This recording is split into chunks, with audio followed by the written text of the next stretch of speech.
Hi hello നമസ്കാരം. എല്ലാവരും സുഖമായിട്ട് സേഫായിട്ടിരിക്കുന്നു വിശ്വസിക്കുന്നു. അമ്മ വന്നത് പിന്നെ എനിക്ക് വലിയ ജോലിഭാരമൊന്നും ഇല്ല കേട്ടോ. ഒരുപാട് പേരും വിഷമങ്ങളും കാര്യങ്ങളും പറഞ്ഞിട്ടുണ്ടായിരുന്നു, ആരും ഇല്ലല്ലോ എന്നൊക്കെ ഉള്ള രീതിയിൽ. എന്നാലും എല്ലാവർക്കും സന്തോഷമായെന്ന് വിചാരിക്കുന്നു. അമ്മ വന്നത് പിന്നെ എന്നേക്കാളും സന്തോഷം നിങ്ങൾക്കായിരിക്കും എന്ന് എനിക്ക് നല്ലപോലെ അറിയാം. അങ്ങനെ രാവിലെ നമുക്കിന്ന് കാപ്പിക്ക് അപ്പവും പിന്നെ പപ്പാസ് കറിയാട്ടോ, ഉരുളൻകിഴങ്ങ് പപ്പാസ് കറിയാണ്. അപ്പം ഞാൻ ഉണ്ടാക്കാമെന്ന് വിചാരിച്ചു കേട്ടോ. അപ്പം നിങ്ങളെയും കൂടെ ഒന്ന് കാണിച്ചു തരാം. ഞാൻ ഫസ്റ്റ് ടൈമാണ് ഉണ്ടാക്കുന്നത്. അതിനുവേണ്ടി കുറച്ച് സാധനങ്ങളൊക്കെ അരിഞ്ഞ് വെച്ചിട്ടുണ്ട്. അപ്പം ഒരു പാൻ വെച്ചു, അതിൽ കുറച്ച് വെളിച്ചെണ്ണ ഒഴിച്ചു, പിന്നെ കുറച്ച് കറുകപ്പട്ട, അത് കുറച്ച് പീസായി ഇട്ട് കൊടുക്കുന്നുള്ളൂ കേട്ടോ. അപ്പം 4 ഗ്രാമ്പു, 2 ഏലക്ക, പിന്നെ കുറച്ച് കറിവേപ്പില, പിന്നെ ഒരു മീഡിയം സൈസ് ഉള്ളിയാട്ടോ. സവാള ഒരുപാട് ചേർത്ത് കൊടുക്കേണ്ട ആവശ്യമില്ല, അപ്പോൾ അതും കൂടെ ചേർക്കുന്നുണ്ട്. പിന്നെ ഒരു 4 അല്ലി വെളുത്തുള്ളി, ഒരു 1/2 ഇഞ്ചോളം വലിപ്പമുള്ള ഇഞ്ചി ഞുറുക്കിയത്, 2 പച്ചമുളക്. ഇത് ആവശ്യത്തിന് ഇട്ട് കൊടുക്കാട്ടോ, എരിവിന് ആവശ്യത്തിന് പച്ചമുളക് ചേർക്കാം. ഞാൻ 2 എണ്ണേ ചേർക്കുന്നുള്ളൂ. ഇവിടെ ഒരാൾക്ക് എരിവ് തീരെ പറ്റത്തില്ല, അതുകൊണ്ട് 2 എണ്ണേ ചേർത്ത് കൊടുക്കുന്നുള്ളൂ. പിന്നെ അല്പം ഉപ്പും കൂടി ഇട്ടിട്ട് നന്നായിട്ടൊന്ന് ഇളക്കി ഒന്ന് വഴറ്റിയെടുക്കണം കേട്ടോ. ഇത് ഒരുപാട് ഇങ്ങനെ ബ്രൗൺ ഷെയ്ഡ് ആവേണ്ട ആവശ്യമില്ല കേട്ടോ. ഉള്ളി ഒന്ന് വഴണ്ട് കിട്ടിയാൽ മാത്രം മതി. അതിനുശേഷം നമുക്ക് പൊടികൾ ചേർത്ത് കൊടുക്കാം. ഉള്ളിയൊക്കെ ഒന്ന് വഴണ്ടി കിട്ടിയിട്ടുണ്ട്. ഇനി അതിനകത്ത് പൊടി ചേർക്കാം. 1 ടീസ്പൂൺ മല്ലിപ്പൊടി, 1/4 ടീസ്പൂൺ മഞ്ഞൾപ്പൊടി, 1 ടീസ്പൂൺ ഗരം മസാല, 1 ടീസ്പൂൺ കുരുമുളക് പൊടി. ഇത്ര മാത്രം ചേർത്താൽ മതി കേട്ടോ. ഇതെല്ലാം ഒന്ന് പച്ചമണം മാറുന്ന രീതിയിൽ ഒന്ന് നന്നായിട്ട് ഇളക്കി ഒന്ന് ചൂടാക്കി എടുക്കണം. പൊടി കരിഞ്ഞു പോകാൻ നോക്കണം, ഇല്ലെങ്കിൽ വല്ലാത്തൊരു ചൊവ്വയായിരിക്കും കേട്ടോ കറിക്ക്. പൊടിയെല്ലാം ചൂടായിട്ട് വന്നിട്ടുണ്ട്. ഇതിനകത്ത് വേവിച്ച് വെച്ചിരുന്ന ഉരുളൻകിഴങ്ങാണ് ചേർത്ത് കൊടുക്കുന്നത്. 4 എണ്ണം ഞാൻ കുക്കറിനകത്തിട്ട് വേവിച്ചിട്ട് അത് 4ആയിട്ട് കട്ട് ചെയ്ത് വെച്ചിരുന്ന കേട്ടോ. അപ്പോൾ അതും കൂടി ഇതിനകത്ത് ചേർത്തിട്ട് മസാല എല്ലാം പുരട്ടി നല്ലപോലെ ഒന്ന് മിക്സ് ആക്കി എടുക്കണം. ഇനി ഇതിലോട്ട് തേങ്ങാപ്പാൽ ഒഴിച്ചു കൊടുക്കണം. ഞാൻ തേങ്ങാപ്പാലിന് പകരം കോക്കനട്ട് മിൽക്ക് പൗഡർ ആട്ടോ യൂസ് ചെയ്യുന്നത്. 1 ഗ്ലാസ് വെള്ളത്തിൽ 1 ടേബിൾ സ്പൂൺ പൗഡർ കലക്കിയതിന് ശേഷം ഇതിനകത്ത് 1-ാം പാലായിട്ടാണ് ഒഴിച്ചു കൊടുക്കുന്നത്. അതും കൂടെ ഒഴിച്ചിട്ട് നല്ലപോലെ ഒന്ന് മിക്സ് ചെയ്തെടുക്കുക. നല്ലപോലെ നല്ലപോലെ മസാല എല്ലാം ഒന്ന് മിക്സ് ആയിട്ട് നമ്മൾ അടച്ച് വെച്ചിട്ട് ഒന്ന് കുക്ക് ചെയ്തെടുക്കുക.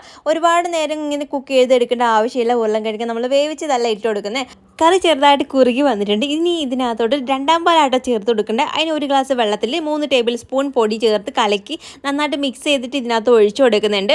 അത് ഒഴിച്ചു കൊടുത്തിട്ട് നല്ലപോലെ ഒന്ന് കലക്കി ഒന്ന് മിക്സാക്കി എടുത്തിട്ട് ഒന്ന് ചൂടാകുന്നേ ഉള്ളൂ കേട്ടോ. തിളച്ച് പോയാൽ പിരിഞ്ഞു പോകുന്ന എല്ലാവർക്കും അറിയാം, അതുകൊണ്ട് ഒന്ന് ചൂടാക്കി എടുക്കുന്നുണ്ട്. അതിനുശേഷം കുറച്ച് കറിവേപ്പിലയും കൂടി ഇട്ട് നന്നായിട്ട് മിക്സ് ചെയ്തിട്ട് ഇതൊന്ന് അടച്ച് വെക്കുന്നുണ്ട്. ഇനി ഇതിനകത്തോട്ട് നമ്മൾ കടു വറുത്ത് ഒഴിക്കണം. അപ്പോൾ ഇത് ഞാൻ ഇതിനകത്താണെങ്കിൽ യൂസ് ചെയ്തേക്കുന്നത് ഈ ഒരു പൗഡറാട്ടോ. അപ്പം ഒരുപാട് എനിക്ക് ഡൗട്ട് ഉണ്ടായിരുന്നു, ഇത് ചേർത്താൽ കൊള്ളാവോ ഇല്ലയോ എന്ന്. ഒരുപാട് പേര് ചെയ്യുന്നത് കണ്ടുകൊണ്ട് എനിക്കൊരു ആഗ്രഹം തോന്നി ഞാൻ വാങ്ങിച്ചാണ്. പക്ഷേ സംഭവം അടിപൊളിയാട്ടോ. നമ്മൾ ഒരുപാട് കിടന്ന് കഷ്ടപ്പെടേണ്ട ആവശ്യമൊന്നും ഇല്ല. നമ്മൾ തേങ്ങയൊക്കെ തിരികെ അതിൽ നിന്ന് പിഴിഞ്ഞ് പാലൊക്കെ എടുക്കുമ്പോൾ കുറേ സമയമാവുമല്ലോ. ഇതാകുമ്പോൾ ജസ്റ്റ് വെള്ളത്തിൽ കലക്കി ഒഴിച്ചു കൊടുക്കുമ്പോൾ നല്ല ടേസ്റ്റും ഉണ്ട്. നമ്മൾ തേങ്ങാപ്പാൽ ഒഴിക്കുന്ന അതേ ഫീൽ തന്നെ ആട്ടോ എനിക്ക് തോന്നിയിട്ടുള്ളത്. എനിക്കതുകൊണ്ട് ഒരുപാട് ഇഷ്ടപ്പെട്ടു.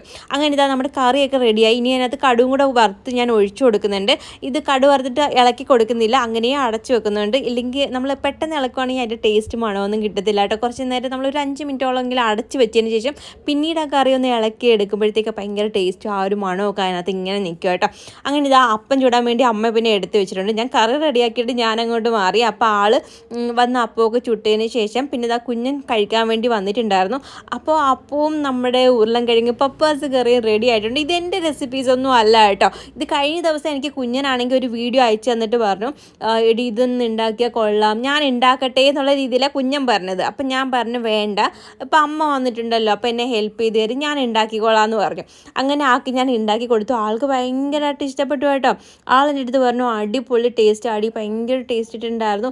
ആൾക്ക് എരിവ് കുറവായതുകൊണ്ട് പിന്നെ ഭയങ്കരമായിട്ട് ഇഷ്ടപ്പെടും. എനിക്ക് പക്ഷേ എരിവ് ഇച്ചിരിയെങ്കിലും വേണം കേട്ടോ. അതുകൊണ്ട് എൻ്റെ പറയുന്നത് സൂപ്പറാണ്. എനിക്ക് ഉച്ചയ്ക്കും എനിക്ക് അപ്പവും കറിയും മതി എന്നങ്ങ് പറയുമായിരുന്നു. അപ്പോൾ ഇന്ന് ഉച്ചയ്ക്ക് കുഞ്ഞൻ ഫുഡൊന്നും കൊണ്ടുപോകുന്നില്ല കേട്ടോ. ആൾ കുറച്ച് കഴിയുമ്പോൾ ഇങ്ങ് വരും, അതായത് ഉച്ചയ്ക്ക് ഇങ്ങ് വരും. നമുക്കിന്ന് ഹോസ്പിറ്റലിൽ പോകേണ്ട ഒരു ഡേ ആയതുകൊണ്ട് ഉച്ച വരെ പോകുന്നുള്ളൂ. അത് കഴിഞ്ഞ് ഹാഫ് ഡേ ലീവ് എടുത്തിങ്ങ് വരും. അങ്ങനെ കുഞ്ഞിനെ അങ്ങനെ ജോലിക്ക് പറഞ്ഞു വിട്ടു. അങ്ങനെ പിന്നെ ഞങ്ങൾ രണ്ടുപേരും ഗേറ്റൊക്കെ പൂട്ടി കയറി വന്നു. അത് കഴിഞ്ഞ് ഞാൻ കുറച്ച് നേരം പോയി കിടന്നു. അത് കഴിഞ്ഞ് പിന്നെ എനിക്ക് എക്സസൈസൊക്കെ ചെയ്തു. അത് കഴിഞ്ഞിട്ടായിട്ടോ ഞങ്ങൾ ഫുഡൊക്കെ കഴിക്കാതിരുന്നേ. ഇവിടെ ഒരാൾക്ക് ക്യാമറയുടെ മുമ്പിൽ വരാൻ ഭയങ്കര നാണാണ്. എന്നാലും ഇടയ്ക്കൊക്കെ നേരത്തെയൊക്കെ വീഡിയോസിനകത്തൊക്കെ മിക്കതിനകത്ത് ഉണ്ടായിരുന്നു കേട്ടോ. എന്നാലും ആൾക്ക് ഭയങ്കര നാണമൊക്കെയാണ്, ഭയങ്കര പക്ഷേ ഇഷ്ടമാണ്. അങ്ങനെ ഇതാ ഞങ്ങൾ രണ്ടുപേരും കൂടെ കാര്യമൊക്കെ പറഞ്ഞിരുന്ന് ഫുഡ് കഴിക്കാമായിരുന്നു. എനിക്ക് നന്നായിട്ട് ഇഷ്ടപ്പെട്ടു കേട്ടോ. മമ്മിയോട് ചോദിച്ചപ്പോഴും എൻ്റെ അടുത്ത് പറഞ്ഞു ഇഷ്ടപ്പെട്ടു, നല്ല ടേസ്റ്റ് ഉണ്ടെന്നൊക്കെ ആയിട്ട് പറഞ്ഞു. പക്ഷേ എനിക്ക് ഇച്ചിരി കൂടെ എരിവുണ്ടായിരുന്നെങ്കിൽ കൊള്ളാമെന്ന് ഇങ്ങനെ തോന്നി. കാരണം കാരണമായിട്ടോ ഞാൻ കുഞ്ഞിന് അങ്ങനെ എരിവ് പറ്റത്തേയില്ല. അതുകൊണ്ടാണ് ഞാൻ കൂടുതലായി അതുകൊണ്ട് തന്നെ ഇപ്പം ഞാനും എരിവ് കുറച്ച് തന്നെയാണ് കഴിക്കുന്നത് തന്നെ. അങ്ങനെ പിന്നെ ഇതിന് മുന്നേ ഞാൻ ഒരു വീഡിയോ ഇട്ടിരുന്നപ്പോഴത്തേക്ക് എൻ്റെ അടുത്ത് 2-3 പേര് ചോദിച്ചിട്ടുണ്ടായിരുന്നു ഇടത് കൈ വെച്ച് എന്താ കഴിക്കുന്നതെന്ന്. ഇടത് കൈ വെച്ചിട്ടല്ല കേട്ടോ കഴിച്ചേ, വലത് കൈ വെച്ചിട്ടാണ് കഴിക്കുന്നത്. നമ്മൾ സെൽഫി ക്യാമറ പിടിക്കുമ്പോൾ നമുക്ക് വലത് വെച്ച് കഴിച്ചാലും ഇടത് കൈ വെച്ച് കഴിക്കുന്ന പോലെ തോന്നും കേട്ടോ. അപ്പം ഞാൻ വലത് കൈ വെച്ചാണ് കഴിച്ചത്. അങ്ങനെ ആ ഫുഡെല്ലാം കഴിച്ചു. അത് കഴിഞ്ഞിട്ട് ഞാൻ പിന്നെ പോയി കിടന്നു കേട്ടോ കുറച്ച് നേരം. അത് കഴിഞ്ഞ് ഇടയ്ക്കിടയ്ക്ക് ഞാൻ വന്ന് നോക്കുന്നുണ്ട് മമ്മിയുടെ എന്ത് ചെയ്യുകയാണെന്ന്. അങ്ങനെ അവിടെ വന്ന് നോക്കിയപ്പോഴത്തേക്ക് അരിയടപ്പത്തൊക്കെ ഇടുകയാണ്. പിന്നെ അവിയലൊക്കെ ആയിട്ടുണ്ടായിരുന്നു, കറിയൊക്കെ ആയിരിക്കുമായിരുന്നു കേട്ടോ. അപ്പോഴത്തേക്ക് ഉച്ചയൊക്കെ ആയപ്പോഴത്തേക്ക് കുഞ്ഞൻ വന്നിട്ടുണ്ടായിരുന്നു. ആൾ ഭയങ്കര വെയിലായിരുന്നു, കാറിൽ കയറാൻ പോലും പറ്റത്തില്ല, ഭയങ്കര ചൂടായിരുന്നു എന്നൊക്കെ എന്ന് പറയുക കേട്ടോ. അങ്ങനെ വന്ന് ഇത്തിരി കഴിഞ്ഞപ്പോഴേ ഞങ്ങൾ ഫുഡ് കഴിച്ച് പിന്നെ നമ്മൾ ഹോസ്പിറ്റലിൽ പോകാനുള്ളൊരു ഒരുക്കത്തിലായിരുന്നു കേട്ടോ. അപ്പോൾ 2 മണിക്ക് പോകാമെന്നും പറഞ്ഞിട്ടായിരുന്നു. അപ്പം ഒരുങ്ങി വന്നപ്പോഴത്തേക്ക് കുറേ സമയമായിട്ടുണ്ടായിരുന്നു. അങ്ങനെ ഇന്ന് ഉച്ചക്കലത്തേക്കുള്ള ഫുഡെന്ന് വെച്ചാൽ നമുക്ക് അവിയലും പിന്നെന്തായിരുന്നു മാങ്ങാക്കറി, പിന്നെ ഉണക്കമീൻ ചമ്മന്തി ആയിരുന്നു കേട്ടോ. ഇത് ഞാൻ അന്ന് വീട്ടിൽ നിന്ന് കൊണ്ടുവന്നതാണ്. ഇതുവരെ ചമ്മന്തി പൊടിച്ചിട്ടില്ലായിരുന്നു, അപ്പം അമ്മ വന്നപ്പോഴാണ് പൊടിച്ചത്. അങ്ങനെ അതൊക്കെ കൂട്ടിയിട്ട് നല്ലപോലെ കഴിച്ചു. എനിക്ക് ഈ ചമ്മന്തിപ്പൊടി ആണെങ്കിൽ വെറുതെ എടുത്ത് തിന്നാൻ വലിയ ഇഷ്ടമായിട്ടോ. ഈ ഉണക്ക ചമ്മന്തി ഇഷ്ടമുള്ള ആൾക്കാരുണ്ടെങ്കിൽ ജസ്റ്റ് ഒന്ന് കമൻറ്റ് ചെയ്യണം. എൻ്റെ ഫേവറേറ്റ് ആണ് കേട്ടോ. എനിക്ക് ഭയങ്കര ഇഷ്ടമാണ്. ഈ കൂടുതൽ എനിക്ക് പഴങ്കഞ്ഞിയിലൂടെയൊക്കെ കഴിക്കാൻ ഭയങ്കര ഇഷ്ടമാണ്. അതിനുശേഷം പിന്നെ കുറച്ച് മാങ്ങാച്ചാറൊക്കെ കൂട്ടിയിട്ട് ഞാനിങ്ങനെ കഴിച്ച് കുറേ നാളായിട്ടോ മാങ്ങാച്ചാറൊക്കെ കൂട്ടിയിട്ട്. അതുകൊണ്ട് തന്നെ അത് കഴിക്കുമ്പോൾ ഒരു വല്ലാത്തൊരു ഫീൽ ഉണ്ടായിരുന്നു. അങ്ങനെ അതൊക്കെ കൂട്ടി നല്ല പോലെ ഒരു പിടി പിടിച്ചു കേട്ടോ. നല്ലൊരു സുഖമുണ്ടായിരുന്നു. അതിനുശേഷം ഞങ്ങൾ പിന്നെ പെട്ടെന്ന് ഒരുങ്ങി ഇറങ്ങാൻ നോക്കി. ഒരു 2:30 കഴിഞ്ഞ കേട്ടോ. 2 മണിക്ക് 2:30 അല്ല 2:45 ആയി. അങ്ങനെ മമ്മിക്ക് ടാറ്റയൊക്കെ പറഞ്ഞു കൊടുത്തിട്ട് ഞങ്ങൾ അവിടെ നിന്ന് ഇറങ്ങി. പിന്നെ കഴിഞ്ഞ ഞാൻ വ്ളോഗിനകത്ത് പറഞ്ഞിട്ടുണ്ടായിരുന്നു ഈ ഒരു പ്രാവശ്യം പോകുമ്പോൾ എങ്ങനെയുണ്ടെന്ന് നോക്കിയിട്ട് പറയുകയാണെന്ന്. ഈ പ്രാവശ്യം ചെന്നിട്ട് എനിക്ക് അടുത്ത ആഴ്ച ഒന്നും കൂടെ പോകണം കേട്ടോ. എനിക്ക് പൂർണ്ണമായിട്ട് മാറിയിട്ടില്ല, അതുകൊണ്ടാണ് ഞാൻ ഈ ഒരു വീഡിയോയിലും ഡീറ്റെയിൽ ആയിട്ടൊന്നും പറയുന്നില്ല. അങ്ങനെ ഞങ്ങൾ അവിടെ ചെന്നപ്പോഴത്തേക്ക് ഡോക്ടറെ കണ്ടു. നമുക്ക് അന്ന് ചെയ്തതുപോലെ തന്നെയാണ് ഇപ്പോഴും പിടിച്ചൊക്കെ ഇട്ടു, പിന്നെ ചൂടൊക്കെ വെച്ചു, അതൊക്കെ ചെയ്തിട്ട് വിട്ടിട്ടുണ്ട്. ഇനി അടുത്ത ആഴ്ച ഒന്നും കൂടെ ചെല്ലാൻ പറഞ്ഞിട്ടുണ്ട്. പക്ഷെ എനിക്ക് ആദ്യത്തെ വെച്ച് അപേക്ഷിച്ച് നോക്കുമ്പോൾ എനിക്ക് നല്ലൊരു മാറ്റം ഉണ്ട് കേട്ടോ. ഒരു പിടിച്ചിടുമ്പോൾ തന്നെ നമുക്ക് അതനുസരിച്ച് നമുക്ക് അറിയാൻ പറ്റും. ഒരു ബുദ്ധിമുട്ടും കാര്യങ്ങളൊന്നും ഇല്ലായിരുന്നു. പിന്നെ എനിക്ക് വേദന ഇടയ്ക്കിടയ്ക്ക് വരുന്നുണ്ട് ഇപ്പോഴും. കുറേ നേരം ഇരിക്കുമ്പോൾ എനിക്ക് നല്ല വേദനയുണ്ട് കേട്ടോ. അത് കഴിഞ്ഞിട്ട് പിന്നീട് റെസ്റ്റ് എടുക്കുമ്പോൾ അത് മാറുന്നുണ്ട്. അപ്പോൾ അവർ പറഞ്ഞു പതിയെ മാറത്തുള്ളൂ എന്നിങ്ങനെ പറഞ്ഞിട്ടുണ്ടായിരുന്നു.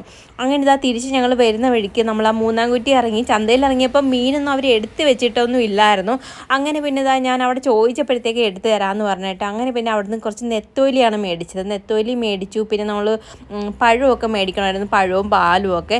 അങ്ങനെ അതൊക്കെ മേടിച്ചതിന് ശേഷം വീട്ടിൽ വന്നപ്പോഴത്തേക്ക് ഇവിടെ ഒരാൾ ഫുള്ള് പണിയാട്ടോ. ഞങ്ങൾ പോയപ്പം തുടങ്ങിയതാണെന്ന് തോന്നും. പോയപ്പം തുടങ്ങിയ പണിയാണ്, ഇതുവരെ കഴിഞ്ഞില്ല. ഞാൻ ഗേറ്റിൽ തട്ടി കുറേ വിളിച്ചേട്ടോ. ഇവിടേക്ക് ഇങ്ങനെ ഓരോന്ന് പോച്ചയൊക്കെ ചെത്തി. ഇവിടെ കുറേ നേരത്തെ നമ്മുടെ വീഡിയോ കണ്ടിട്ടുള്ളവർക്കറിയാം, ഇടയ്ക്ക് വെച്ചിട്ട് എനിക്ക് വയ്യാതായതിനു ശേഷം ആകെ കുളമായിട്ട് കിടക്കുമായിരുന്നു. കാരണം ഒന്നും എനിക്ക് ചെയ്യാൻ പറ്റുന്നില്ലായിരുന്നല്ലോ. കുറേ നേരമൊക്കെ കുനിഞ്ഞ് നിൽക്കുമ്പോഴേക്ക് ബാക്ക് പെയിനൊക്കെ കൂടും. അന്ന് കുറേ വാഴ വെട്ടിയതായിരുന്നു ഞാൻ. വാഴ വെട്ടിയപ്പോഴായിരുന്നു എനിക്ക് അതൊക്കെ താങ്ങിയെടുത്ത് അപ്പുറത്തോട്ടൊക്കെ കൊണ്ടിട്ടു. നല്ല വെയിറ്റ് അല്ലേ വാഴയ്ക്കൊക്കെ. അങ്ങനെയൊക്കെ ഇട്ടാണ് എനിക്ക് ബാക്ക് പെയിൻ കൂടിയിട്ട് എനിക്ക് പിന്നെ ഒട്ടും പറ്റാത്തൊരവസ്ഥയിലോട്ട് മാറിയത്. അങ്ങനെ ഇവിടെ കുറേ തുളസിയൊക്കെ നിൽപ്പുണ്ടായിരുന്നു കേട്ടോ. അതൊക്കെ വെട്ടി. ഞാനിത് വെട്ടി ഫുള്ള് കളയില്ലേ എന്നിങ്ങനെ പറയുമായിരുന്നു കേട്ടോ. അതിന് മുമ്പ് അമ്മ ഇതെല്ലാം വെട്ടിയിട്ടുണ്ടായിരുന്നു. ഇതെനിക്ക് ക്രാഫ്റ്റ് ചെയ്യാൻ വേണ്ടിയിട്ട് ഞാൻ നിർത്തിയതായിരുന്നു കേട്ടോ. ഈ തുളസി കമ്പിനെ ഭയങ്കര കട്ടിയാണ്. നിങ്ങളൊന്ന് ഒടിച്ച് നോക്കിയാൽ മനസ്സിലാവും, പെട്ടെന്ന് ഒടിയത്തില്ല. നല്ല ബലമുള്ള കമ്പാണ്. ചെറിയൊരു കമ്പാണെങ്കിലും ഭയങ്കര ബലമാണ്. അങ്ങനെ ഞാൻ അതൊക്കെ എടുത്ത് മാറ്റി അമ്മയെടുത്ത് പറഞ്ഞ് മാറ്റി വെപ്പിച്ചിട്ടുണ്ട് കേട്ടോ. ആളിവിടെ ഫുള്ള് സേവനവാരമായിരുന്നു. ഇന്ന് ഫുള്ള് പണിയായിരുന്നു. ഞാൻ വന്നപ്പോഴത്തേക്ക് വൈകുന്നേരം ആയപ്പോഴും ഒന്നും തീർന്നില്ല. ഈ 4 ചുറ്റിനും വൃത്തിയാക്കി ഇട്ടിട്ടുണ്ട്. അത് ഞാൻ നിങ്ങൾക്ക് അടുത്ത വ്ളോഗിനകത്ത് കാണിച്ചു തരാം. കാരണം ഇതിന് മുന്നേ നമ്മുടെ വ്ളോഗ് കാണുന്നവർക്ക് അറിയാം എങ്ങനെയാണ് കിടന്നതെന്ന്. ഇപ്പം അടിപൊളിയാക്കി ഇട്ടിട്ടുണ്ട് കേട്ടോ. അങ്ങനെ ഇതാ ഞങ്ങൾ ഇന്ന് പിന്നെ അതൊക്കെ കഴിഞ്ഞിട്ട് പിന്നീട് ഞാൻ വീഡിയോസൊന്നും എടുത്തില്ല. പിന്നെ രാത്രിയിലാട്ടോ എടുത്തത്. രാത്രിയിൽ നമ്മൾ സെയിം ഫുഡ് തന്നെയായിരുന്നു. രാവിലത്തെ അപ്പവും കറി ഇരിപ്പുണ്ടായിരുന്നു കേട്ടോ. അപ്പത്തിൻ്റെ മാവും കറി ഇരിപ്പുണ്ടായിരുന്നു. അപ്പോൾ കറി ഒന്ന് ചൂടാക്കി പിന്നെ അപ്പം ഒന്ന് ആക്കിയിട്ട് ഞങ്ങൾ പിന്നെ കഴിച്ചു. ആദ്യം കുഞ്ഞും കഴിച്ചു. എനിക്ക് വയറുവേദന, എനിക്ക് യൂറിനറി ഇൻഫെക്ഷൻ ആയി ഗൈസ് വീണ്ടും. കാരണം എനിക്കത് വന്നതിന് ശേഷം നമുക്കത് മാറാൻ പാടല്ലേ. എനിക്ക് ബ്ലഡ് വന്നിട്ടുണ്ട് കേട്ടോ യൂറിനകത്തുനിന്ന്. അതിപ്പോഴും വല്ല വർഷങ്ങളായി. അത് കഴിഞ്ഞ് അത് മാറിയതായിരുന്നു. പക്ഷേ എനിക്ക് വെള്ളത്തിൻ്റെ അംശം ഇത്തിരി ഒന്ന് കുറഞ്ഞാൽ മതി. കുറയുമ്പോഴത്തേക്കും എനിക്ക് വയറുവേദനയും വല്ലാത്തൊരു ബുദ്ധിമുട്ടും കാര്യങ്ങളായിരുന്നു. അങ്ങനെ ഞാൻ വെള്ളം കുടിച്ച് ഇതാ അവിടെ ഇരിക്കുമായിരുന്നു കേട്ടോ. ആ ഒരു ജഗ്ഗിലിരുന്ന് ഫുള്ള് വെള്ളം ഇങ്ങനെ കുടിച്ചിട്ട് അവസാനം എനിക്ക് ഛർദ്ദിക്കാൻ വന്നു. പിന്നെ മാങ്ങാച്ചാർ ഉള്ളതുകൊണ്ട് ഞാൻ എങ്ങനെയൊക്കെയോ അഡ്ജസ്റ്റ് ചെയ്ത് ഇങ്ങനെ കുടിച്ച് ഇങ്ങനെ ഇരിക്കുമായിരുന്നു. പിന്നെ ഇതാ ഞങ്ങൾ രണ്ടുപേരും കൂടെ പിന്നെ ഇരുന്ന് ഫുഡ് കഴിച്ചു. ഒരുപാട് ലേറ്റ് ആയി കേട്ടോ. അതിനുശേഷം പിന്നെ കുറേ നേരം കിടന്നിട്ട് പിന്നീട് പോയി കുളിച്ച്. ചൂടായതുകൊണ്ട് ഞാൻ രാത്രിയിലൊക്കെ ആട്ടോ ഇപ്പം കുളിക്കുന്നത്. അപ്പം നമ്മുടെ വീഡിയോ ഇത്രയൊക്കെ ഉള്ളൂ. അടുത്ത വീഡിയോ കാണുന്നവരിക്കും tata bye bye, see U.